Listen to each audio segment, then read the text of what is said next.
अस्सलाम वालेकुम। Easy stitching method में खुश आमदीद। मेरी प्यारी बहनों, आज हम चूड़ी पजामे की कटिंग करेंगे, जिसको हम गुथली पजामा भी बोलते हैं। गुथली पजामे की कटिंग के तकरीबन 5 तरीके हैं। आज हम एक तरीका आपसे शेयर करेंगे, बाकी तरीके जो हों बाकी आइंदा वीडियो में आपके साथ शेयर करते रहेंगे।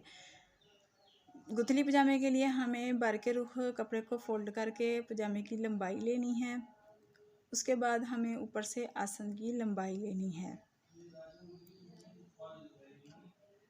आसन की लंबाई लेकर हमें ऊपर से एक्स्ट्रा कपड़ा जो है वो काट देना है। आज मैं तकरीबन 4-5 साल की बच्ची का पजामा सिलाई करने लगी हूँ। आपने जितनी पजामे की लेंथ चाहिए हो उतनी पैमाइश कर लेनी है। एक्स्ट्रा कपड़ा काट लेने के बाद हमें चौड़ाई की तरफ दोनों साइडों पे सिलाई लगा लेनी है।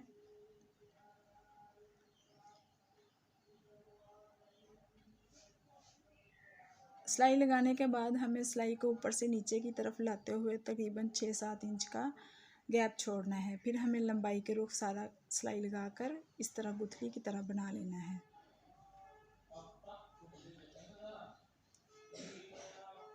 गुथली दोनों साइडों से बंद है और इसको हमें सेटअप करके इसकी बाल निकाल लेने हैं। फिर इसके कोनों से काटते हुए इसकी कटिंग करनी है। गुथली काटने के लिए हमें कोने से छोटा सा कट लगाना है और फिर अंदर से काटना है इसको।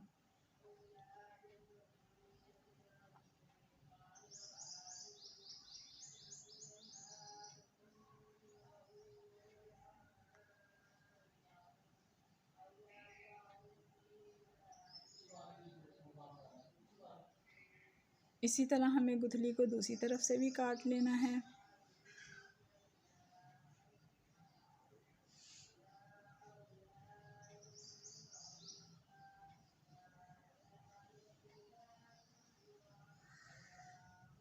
कटिंग करने के बाद हमें गुथली को इक्वल करना है सिलाई से।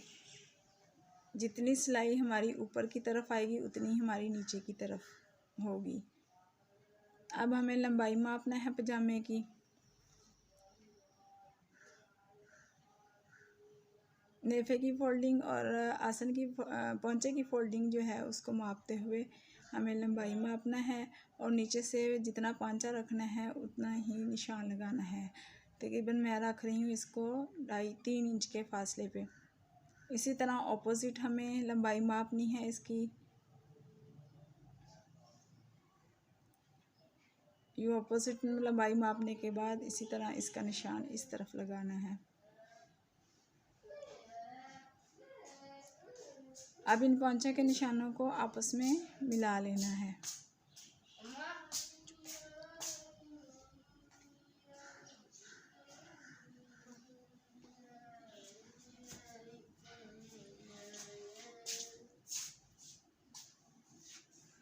अब इन निशानों को हमें आपस में मिलाकर इधर से कटिंग कर लेनी है।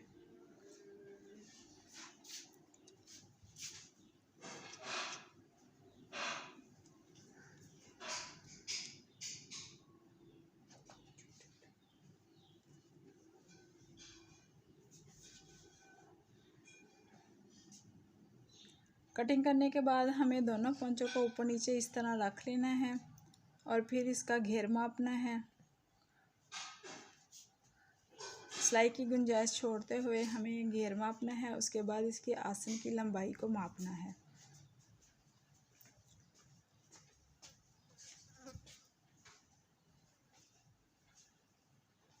यूँ आसन की कटिंग करनी है।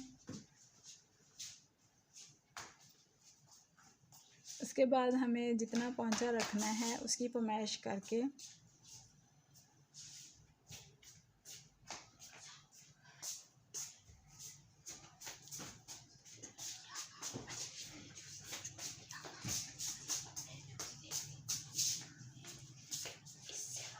घेर को मापते हुए, थाई को मापते हुए और घुटने के पास से मापते हुए हमें जितना टाइट रखना है पजामे को उस हिसाब से यूं गोलाई की तरह निशान लगाना है।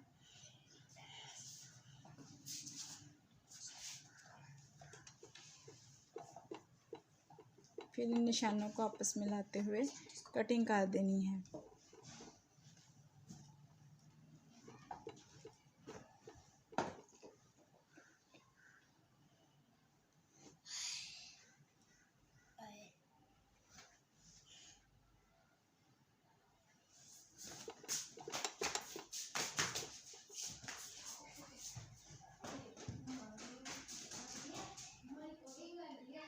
स्टिचिंग के लिए हमें सबसे पहले पजामे की आसन को सिलाई लगानी है। दोनों तरफ आसन की सिलाइयों को लगा लेना है।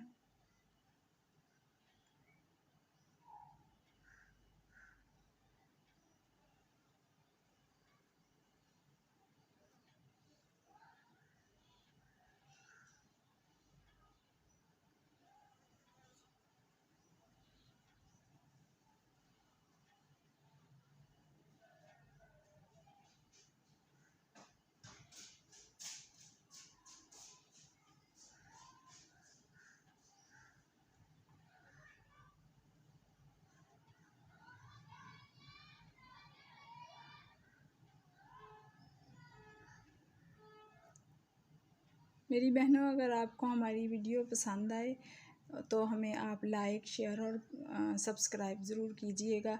और अगर किसी बारे में हमसे क्वेश्चन करना है या कोई चीज़ हमसे मिस हो गई है तो आप हमें हमारे कमेंट सेक्शन में हमसे रब्ता कर सकती हैं। उसके बाद हमें नेफे की जगह रखनी है इलास्टिक के लिए या नाला डालने के लिए।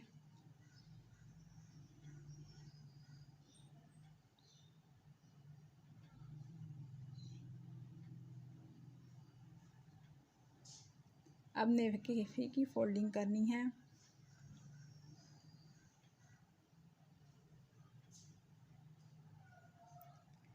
नेफिंग की फोल्डिंग करते हुए हमें इस बात का ख्याल रखना होता है कि हम इसको खिंचाव से इसकी सिलाई नहीं करेंगे, क्योंकि खिंचाव से सिलाई करने से इसके बाल आना शुरू हो जाते हैं और नेफे की फोल्डिंग ज़्यादा मुश्किल हो जाती है। इसको बिल्कुल ढीले हाथ के साथ आगे की तरफ को ढील देते हुए नेफे की फोल्डिंग करनी है। पांचे की फोल्डिंग भी इसी तरह से हमें ढीले हाथ के साथ करनी है। अगर हम इसकी फोल्डिंग को ऊपर से खींच के करेंगे तो ये बिल्कुल भी सही नहीं आएगी, उसमें बाल आना शुरू हो जाएंगे और फोल्डिंग ज़्यादा मुश्किल होती जाएगी।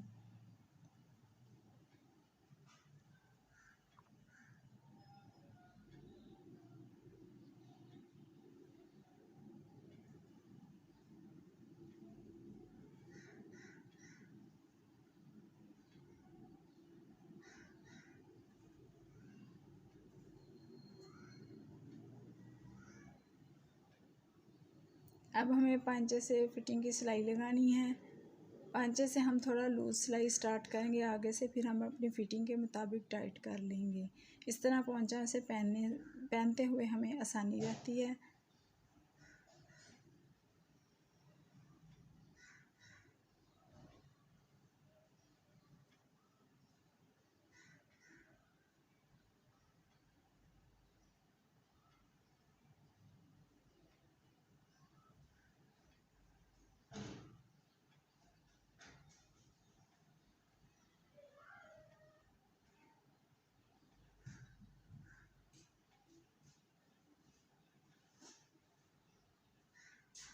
एक तरफ से सिलाई लगाते हुए हमें आसन से आगे तक थोड़ा रोक लेना है, फिर इसी तरह सिलाई हमें दूसरे पोंचे की तरफ से शुरू करके लगानी होती है।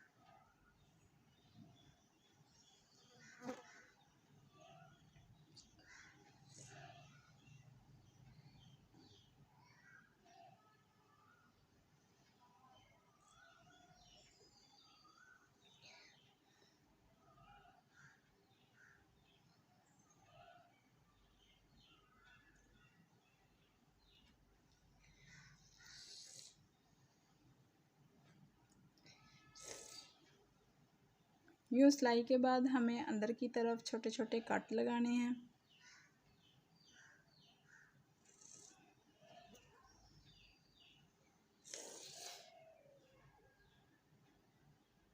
जी, हमारी पजामे की फाइनल लुक तैयार है।